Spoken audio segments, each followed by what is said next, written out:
Voici un lieu qui, en 17 ans d'existence, a su s'imposer comme une destination culturelle majeure à l'échelle de la capitale.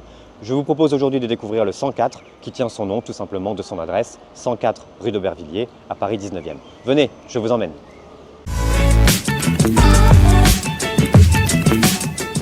Inauguré en 2008, s'étirant sur plus de 200 mètres de long, le 104 offre sur quelques 35 000 m², 2 salles de spectacle, 16 plateaux de travail pour des résidences de création, des espaces d'exposition, un incubateur, le tout étant complété par une librairie, un restaurant, une boutique Emmaüs, un camion à pizza, un marché bio chaque samedi, etc. Autant d'activités qui en font un lieu vivant et ouvert à tous les publics. Ce qui fait aussi sa singularité, vous le voyez peut-être derrière moi, c'est qu'il y a aussi des espaces réservés aux pratiques artistiques libres, suivant un système extrêmement souple, c'est-à-dire que c'est gratuit et sans réservation.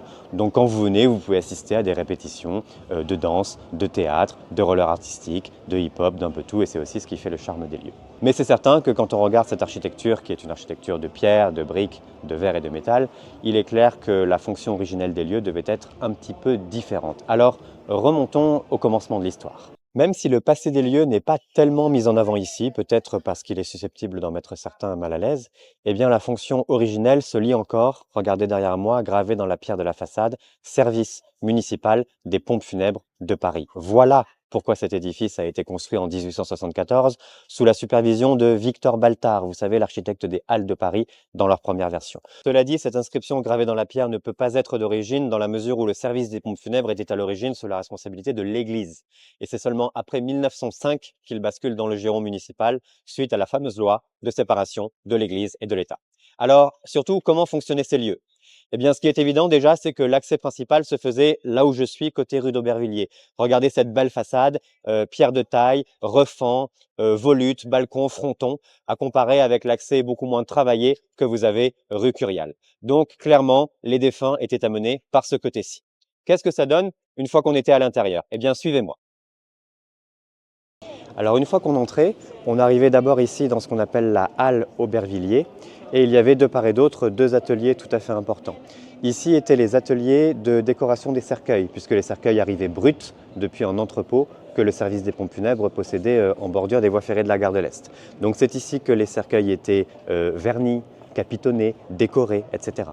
Et en face, vous aviez ce qui était de loin l'activité la plus féminisée du service, les brodeuses qui réalisaient et décoraient tous les tissus qui allaient orner les cercueils eux-mêmes, et puis aussi ce qu'on appelle les catafalques, c'est-à-dire les estrades sur lesquelles on pose les cercueils. Et ensuite, une fois passé ce qu'on appelle aujourd'hui la cour de l'horloge, on arrivait dans ce qui est aujourd'hui la nef curiale. Vous voyez qu'elle est beaucoup plus imposante. C'est ici qu'étaient abrités les corbillards au rez-de-chaussée. Avec, on aperçoit encore ici l'ancienne rampe, avec en sous-sol, eh bien tout simplement les écuries pour les chevaux, du moins aussi longtemps que les corbillards ont été tirés par des chevaux. Et vous comprenez bien que la présence des chevaux, jusque quand même dans l'entre-deux-guerres, impliquait la présence de tout un tas d'activités connexes, des selliers, des bourreliers, des vétérinaires, des maréchaux ferrants, etc., etc.